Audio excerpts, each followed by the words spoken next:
do this. There we go. There we go.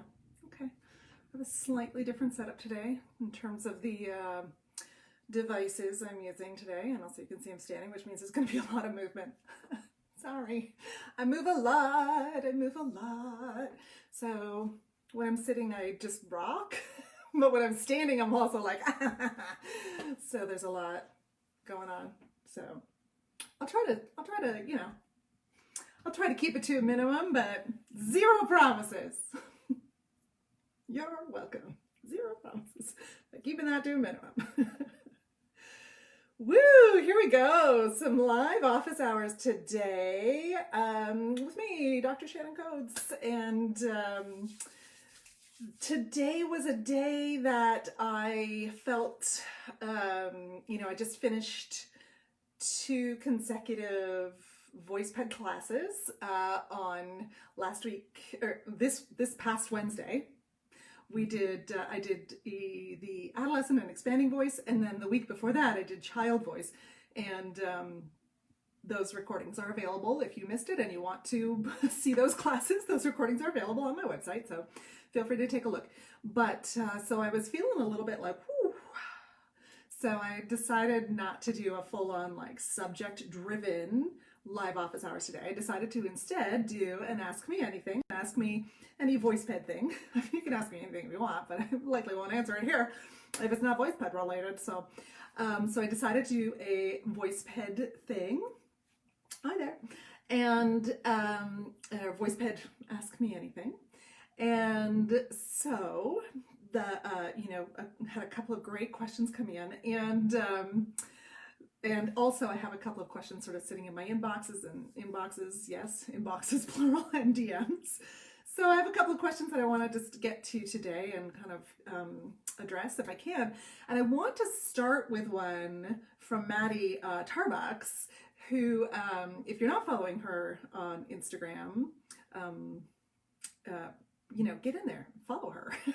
She does amazing reels.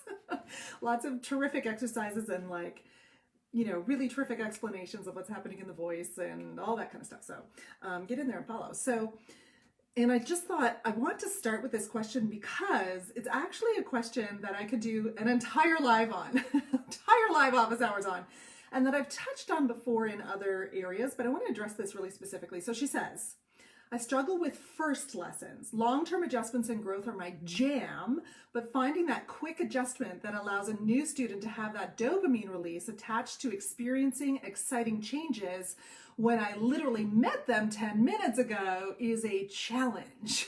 So, yes, I hear you on that, right? So we have this kind of culture where we are trying to convert, we're working toward getting students into the studio and working with students in this kind of very small time frame where we're like, okay, and we feel the pressure to be able to give that student something really tangible and super exciting and different, and give them something that's gonna change their singing in, after we've, met them for 10 minutes. So that we can retain them, right? So we can convert and retain them as students or clients in the voice studio. And so we have this kind of weird pressure, maybe not weird, but we have this pressure, we put this pressure on ourselves to kind of prove ourselves, right? To voice students, to potential voice students, so that we can have more voice students in our studios. I mean, that's what we're at. So I wanted to talk sort of in some general things and then pull out some things, and then I'll ask about, we'll do some other questions later too. The first thing that I want to just really pull out here, and oh gosh, my screen right ahead, there it is that Maddie says, long-term adjustments and growth are my jam. So we get this, there's a recognition there of the fact that I am a very skilled teacher and a very skilled educator, and I understand learning process, right? I understand that short-term, very fast acquisition of skills and of information is not necessarily the best way to learn something, right? And Maddie is talking about her own skills as a voice teacher and saying, like, I can do this long-term learning, and like students are, singers are going to benefit from having this growth, right? And being able to move through long-term. So there are two things that I want to pull out of that. One is that we get ourselves in trouble because our understanding of learning conflicts with the pressure that we feel to convert a student, right? To bring someone into the studio. So we may have a very clear understanding of the fact that learning is a long process, and that, like, look, so in fact, I've got this book Range, which I totally love, and it's right here on my desk, and there's tons of research and lots of different educational research that shows that folks who do really well, so they have a lecture, they do something where they gain information, and then they have assessment on that information immediately afterwards. The folks who do really well on that initial immediate assessment do not do very well 3 months down the road, 6 months down the road on that information. The folks who did poorly on that initial assessment of whether they retained the information or not do very well 3 months, 6 months down the road in terms of whether or not they still have that information, whether or not they learned the information. Now, we're talking about information here rather than motor learning, but there is a parallel, so in a minute. So what that means is, or the reason for this is that if we struggle to learn something, it goes deeper into the learning system. We get that information more deeply, and we retain it longer, and we use it better. So the learning process is aided by having a few stumbling blocks in the way, by it being messy. It is by necessity messy. We have a learning process where we have to do some, like, a little bit of struggle to get the thing. And if we have a little bit of struggle in order to get the information or in order to find that coordination in motor learning, then we learn it better. It takes a little longer, and we don't have those instant, like, dopamine results where we're like, you're the best teacher ever. We don't have those necessarily, but we have much better long-term learning and much better long-term outcomes.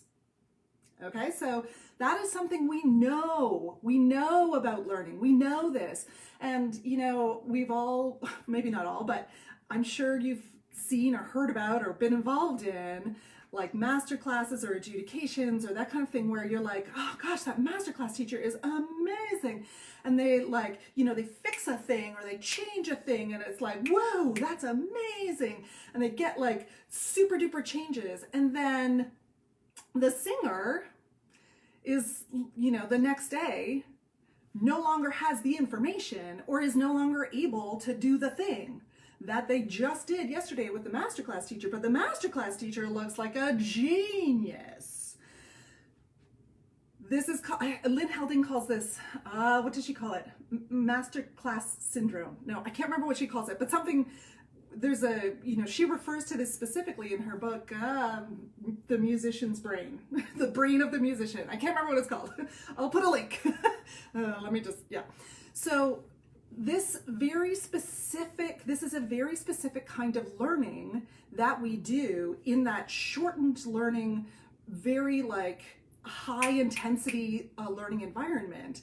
So I happen to be the kind of personality type and the, like, sort of, I have the experience and all that stuff to be able to be a good masterclass technician, in the sense that folks see changes, like, immediately on stage. So they, like, whoa, look at that. Terrific changes.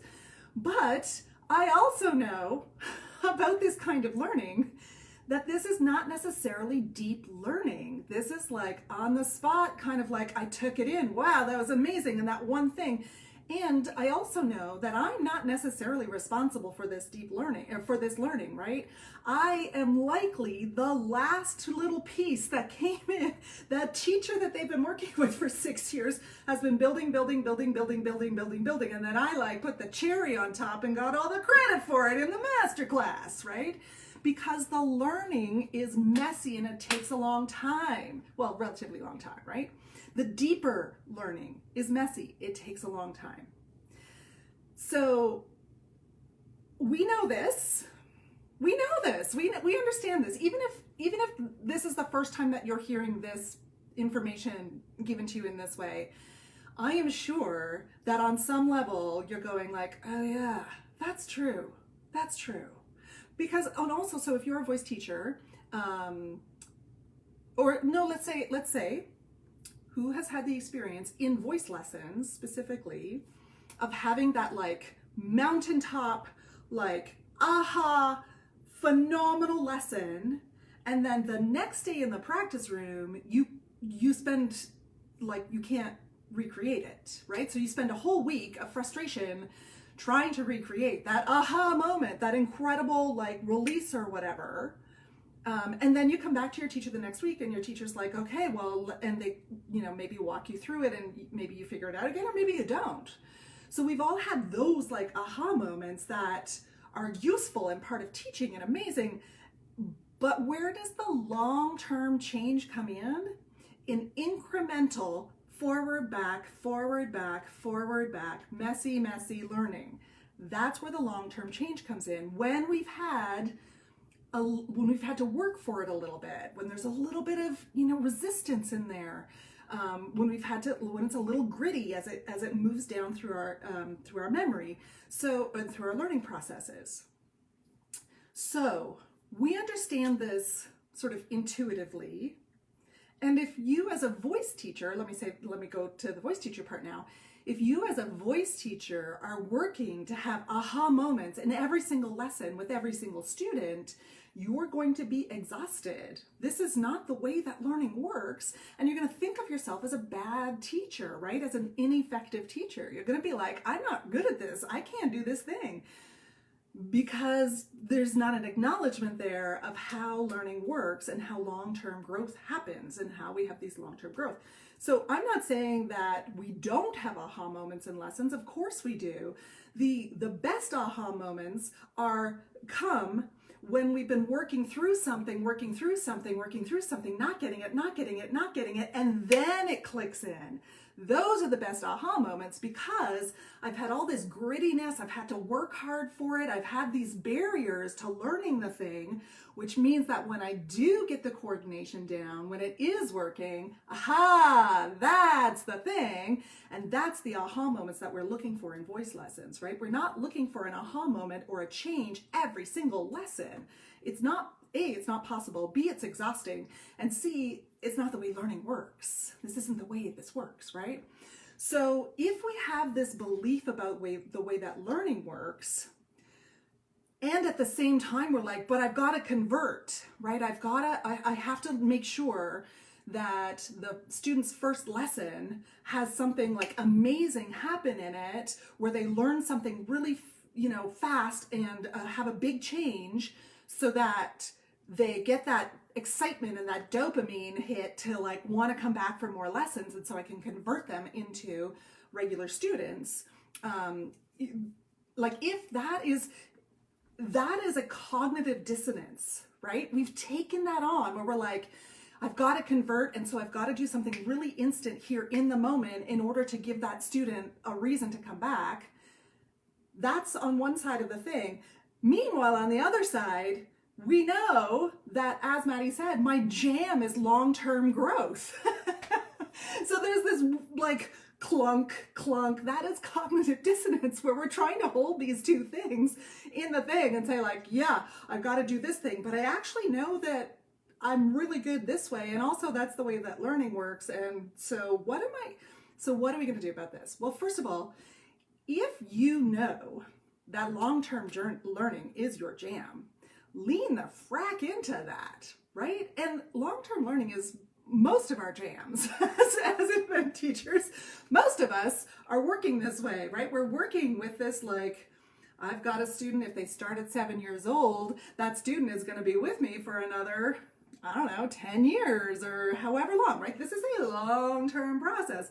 Or if I'm working in an academic situation is slightly different, because we do have these very specific parameters around what needs to happen and how we can move forward. But in an independent studio, in general, this is what we're working with students toward, is like long-term growth over a long period of time, whatever that long-term might mean to you. It might actually, 3 months might be your long-term, if you will, or 6 weeks might be long-term, but we're not, in general, independent voice studios are not in it for the like one-off coaching, right? I mean, we may do the one-off coaching for like an audition or blah, blah, blah, of course. But if we're talking about building instruments, and we're talking about working toward efficient singing for communication, then that's long-term. So lean into that. And rather than saying, rather than offering that first lesson as a conversion, set up a 6-week trial period.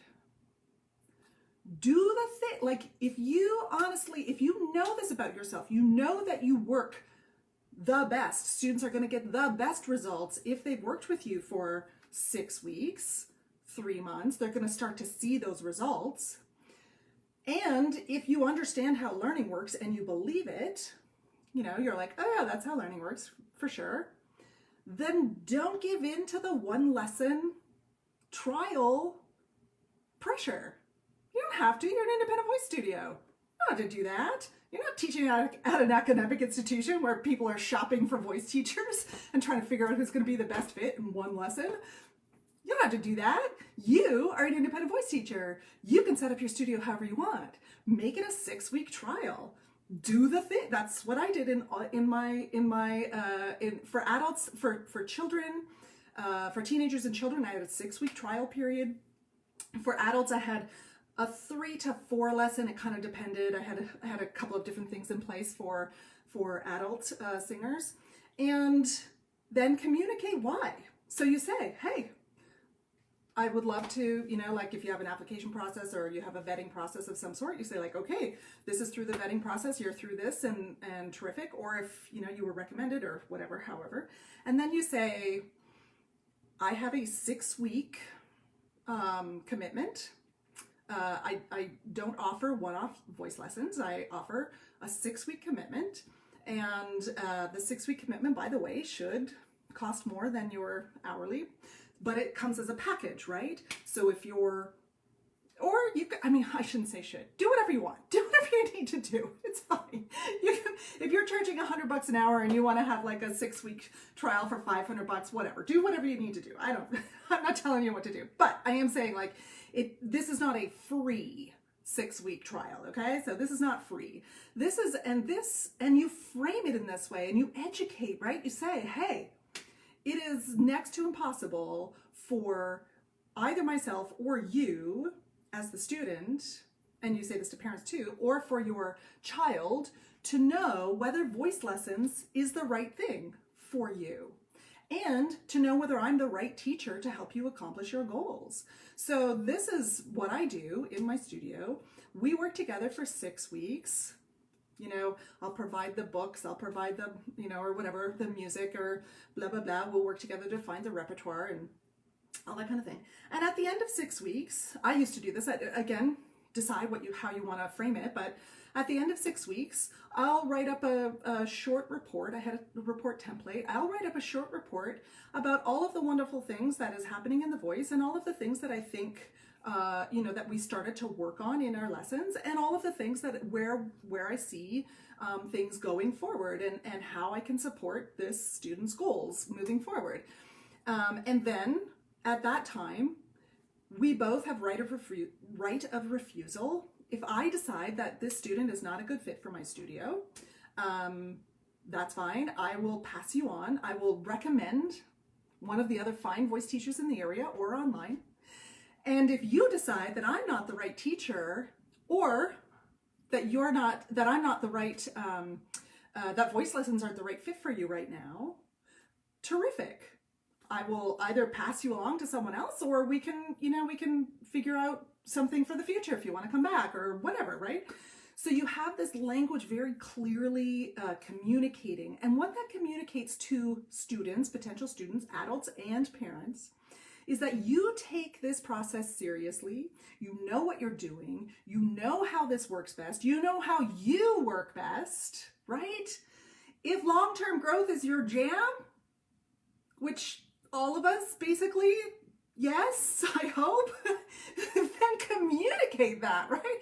You say, this is an opportunity for us to figure out how to work together and whether we would like to work together and whether this is a good fit for me, for my studio, and whether, like voice lessons is a good fit for you. If you're working, so in all of the years that I offered that, I had 2 voice students in all of those years who, I had 2 voice students in all of those years who decided at the end of the 6 weeks that they didn't want to take voice lessons. And I knew, like, after 2 lessons that they weren't going to be a good fit for my studio, and they knew too. So like but what that did is it takes all of the pressure off of me to convert in that first hour when I'm seeing you for the very first time, right? It takes all the pressure off. And it gives me, the voice teacher, it gives me the chance to show what I can do, right? To live in my zone of genius, if you will, right? I've got 6 weeks to work with this singer and to see what they're about and to help them, work toward their goals, and to communicate that we don't have aha moments every single moment. We have learning process all the way through. So we have this communication. I start to like communicate my values around learning to the student and to their parents if they're a younger student. And then I also have 6 weeks to like lean in to my strength, which is working with you long term, figuring out helping you to figure out what you want to communicate. What's your why? We work toward what's your why, and it takes the pressure off of folks, especially folks who, it just takes the pressure off, right? You don't have to convert in that first hour. So those are my thoughts on that one.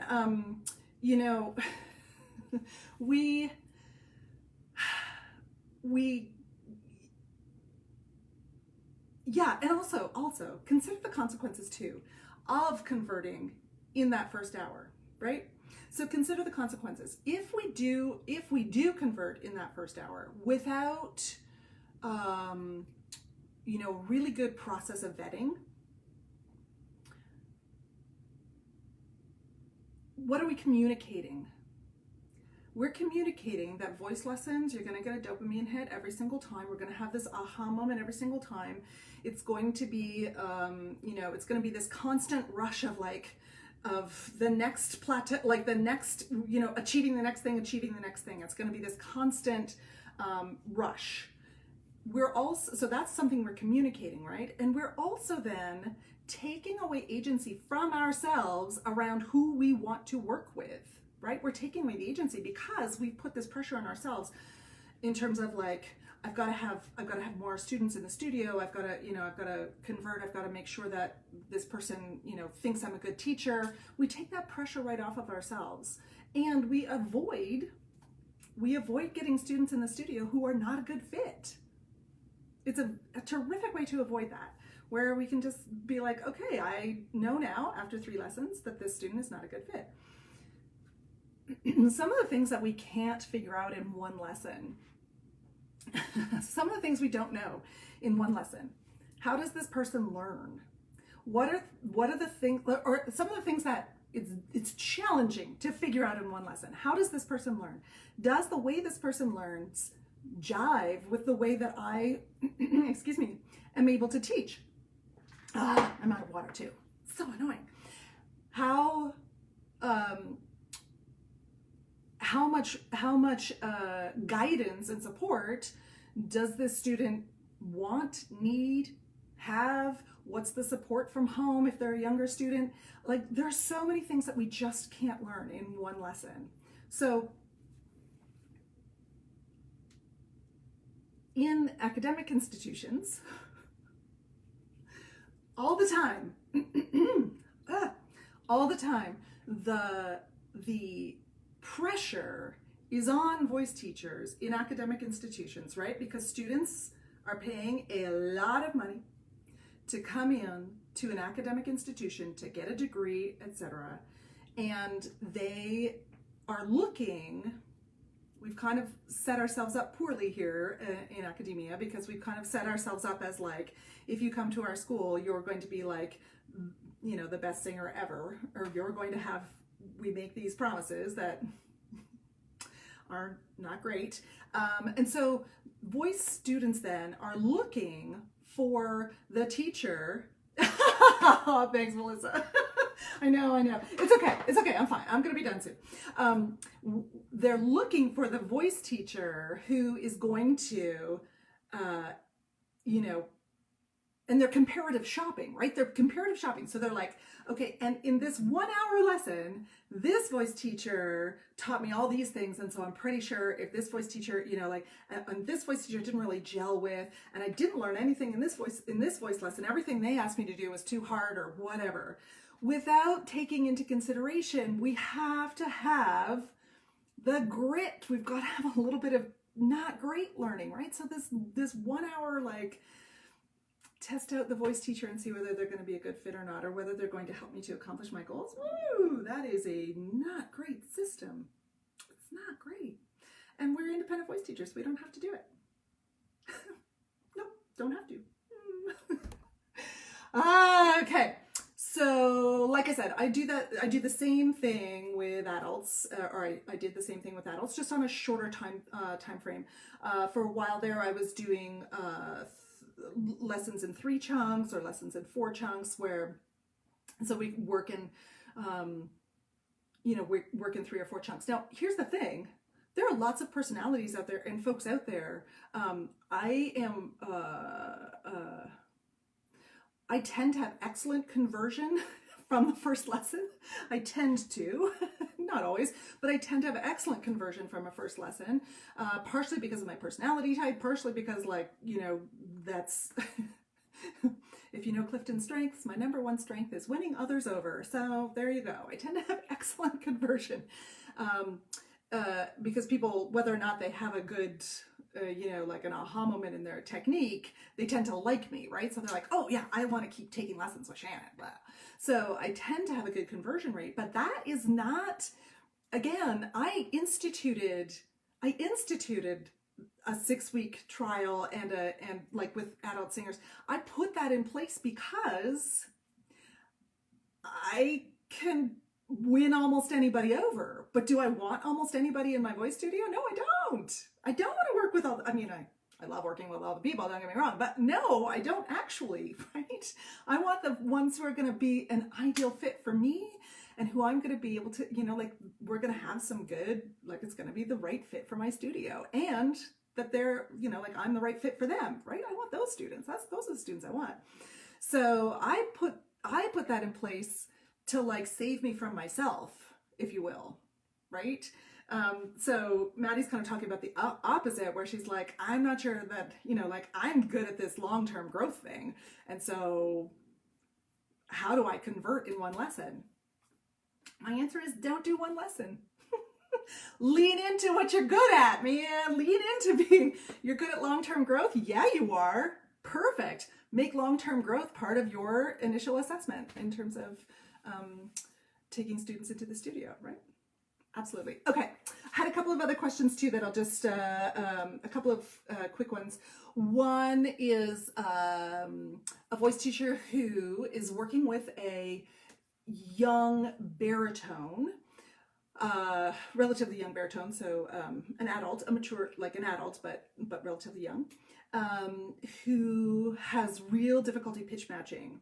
And so there are lots of different like when we're talking about mature instruments, like when we're talking about immature instruments, or we're talking about working with children, excuse me, with difficulties with pitch acuity, that's a slightly different thing. And I talked about that in my last child voice class as well, but that, you know, that's a slightly different thing.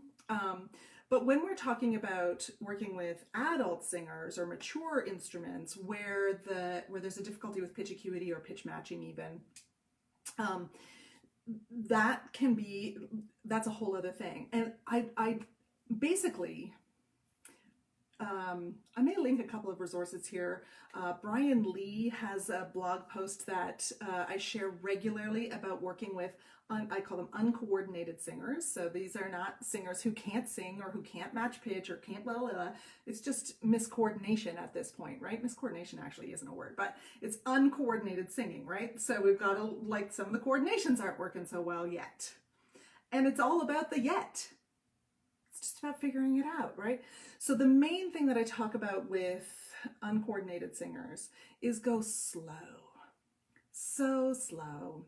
Start from the pitches that the singer is able to find. Often those are within the speaking range, somewhere in the speech range. Start with speech, moving to singing. Start with what they can do, and move out from there gradually. There's some other things to include as well, and like I said, I'll throw the link to that in the comments. So that's one thing. The other thing is to experiment with which instruments.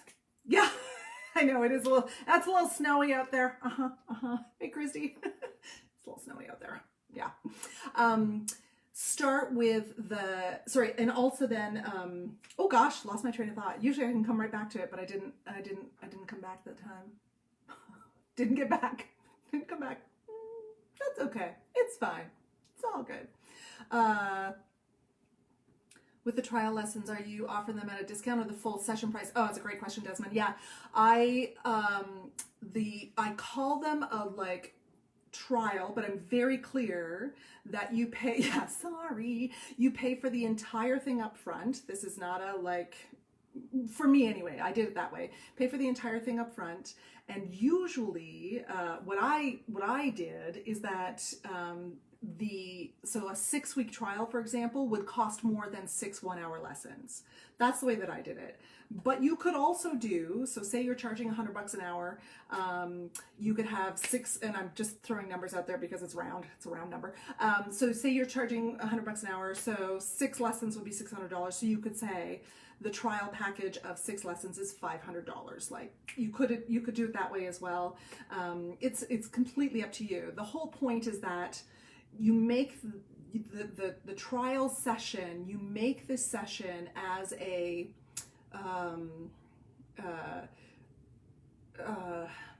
it has value, right? So you put there's a price to it because it is valuable, and this is also the way that you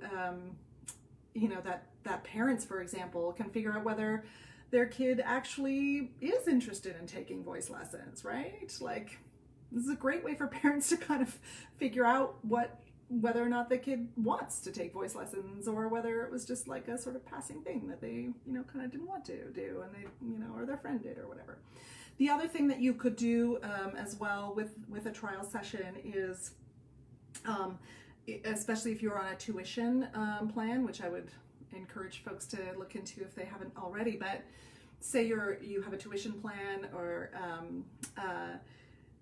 you could have, so say your 6-week trial session is $500, and then if we decide to move forward and take voice lessons, and you want to join the tuition, and you come into the tuition plan, then you'll have $50 off of the tuition plan, or something like that, or some of the money will go toward the tuition plan.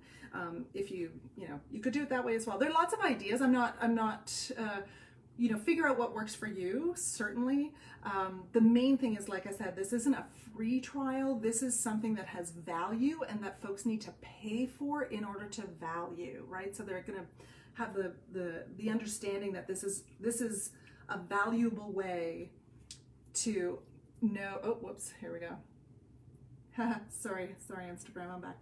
This is a way for us to, for both of us to be able to, you know, figure out the value. Yeah. So we talked about that. We talked about pitch matching. Someone else asked, and also Instagram, you look like they're getting a little funky there. I apologize if you are. Someone else asked, what about working with folks who are post-injury? Yeah, that makes sense. Awesome. What about working with folks who are post-injury? So in the voice studio, and just some ideas around that. So again, this is kind of like not a quick answer, but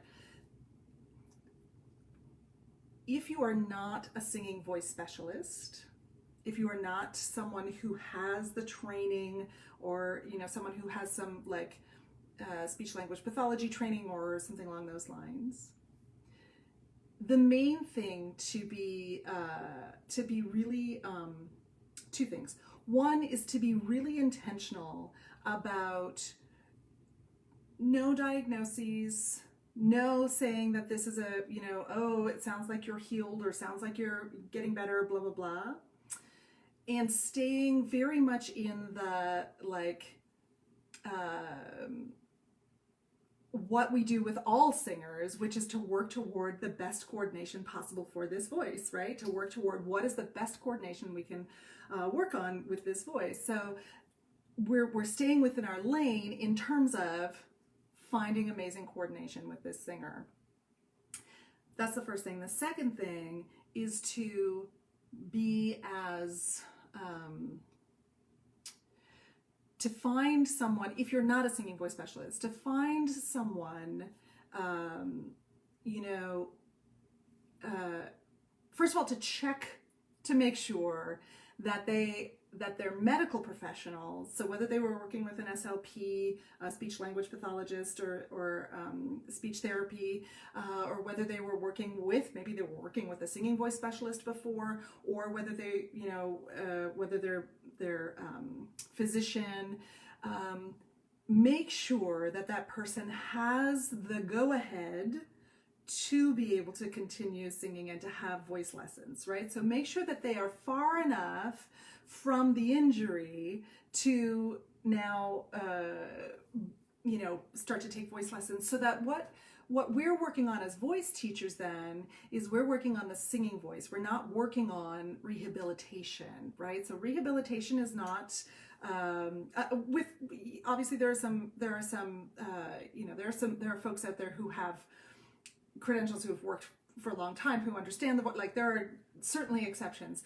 The average independent voice teacher, I would say, in my experience, is we're gonna stay in our lane, and we're gonna get that assurance from a medical professional that they are, that the from a voice pro, that the singer is ready to come back to voice lessons, right? We're going to get that assurance, first of all, ready to work in a typical voice lesson situation, right? So that's what we're going to get that assurance, and then we're going to work with that singer, possibly a little bit more slowly than we would with another singer, possibly, you know, but this is what we would do with all of our students, right? We're going to work with the singer in front of us, you know, so understanding that they had a voice injury previously, that is very good information to have. And understanding perhaps if they had some therapy, or you know, or maybe they had surgery or whatever, understanding that they had some therapy, that's also very good information for us, and understanding what is working for them and perhaps what led to the voice injury. Sometimes there's nothing that led to the voice injury, but sometimes there's super talkers, or you know,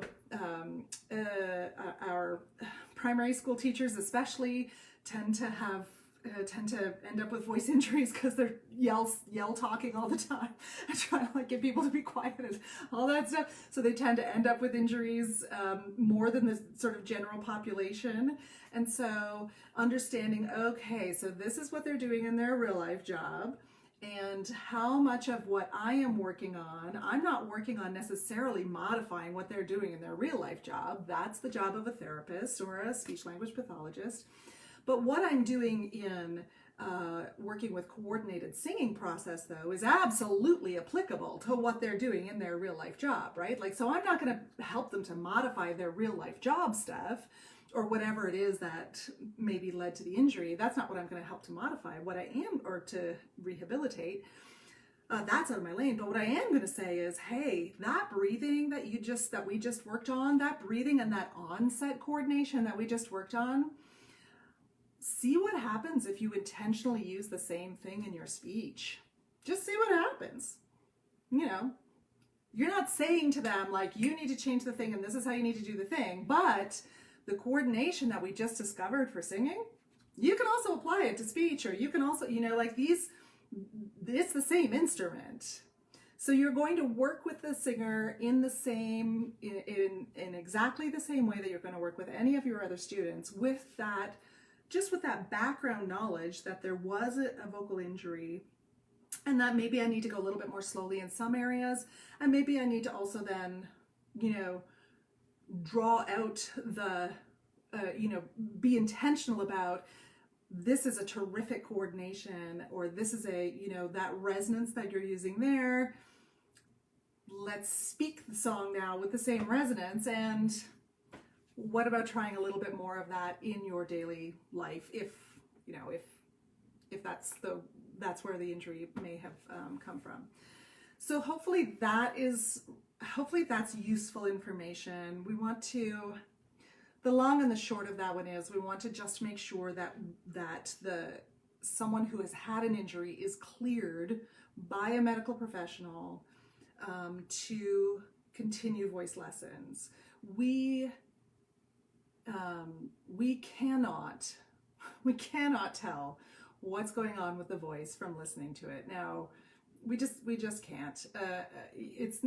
You've got to see it, and you've got to be you've got to be someone who is trained to be able to see what's going on in the voice. Their hoarseness, or, you know, a lot of the things that we hear in a voice can be caused by so many different things. You know, we may hear something in the voice and you know, so once someone has been cleared to have voice lessons, again, terrific. Then you work with them the same way that you would with any of your voice students, just with that background information that there was an injury there.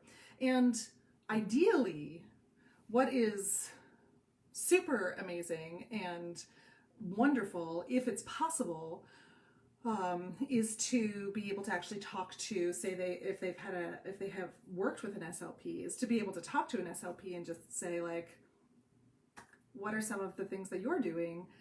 I would love to be able to incorporate them into the singing part of the lesson. You know, like, what are some of the exercises that seem to be useful, and how, you know, like those, if that's possible to build a little bit of a team around a singer, that's beautiful if that's possible. And you can always, as well, like, one other thing too is you can always